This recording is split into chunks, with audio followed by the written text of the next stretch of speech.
Pythagoras. Ja, E2 er lige med stik. E2 plus B2 er lige, hold kæft. E2 plus B2 er lige med C2. Og sådan er det bare.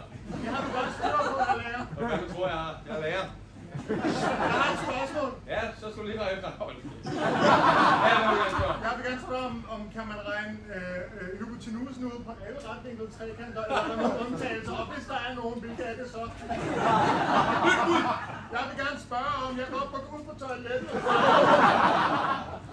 Om du gerne må gå ud på toilettet og græde. Ja.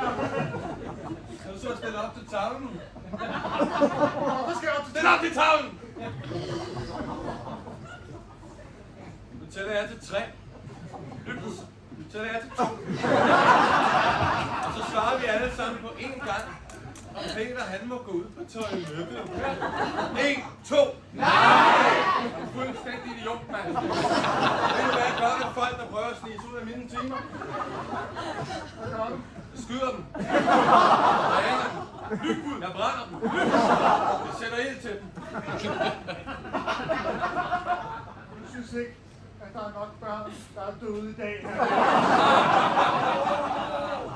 Nu skal jeg sige dig en ting. Det kan godt være, at jeg går i 8. klasse. Og det kan godt være, at jeg er Mikkel og fundet ud af det. Men jeg er større end dig.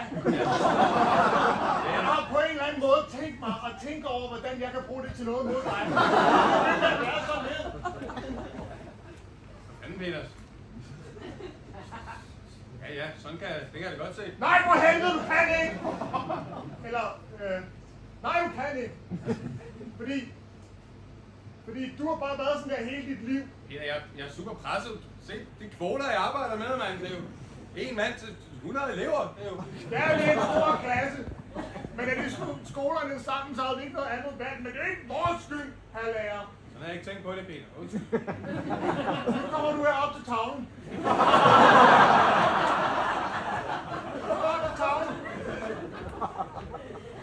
Og så fortæller du os på en lærerig måde, hvad fanden vi skal bruge sinus og cosinus til.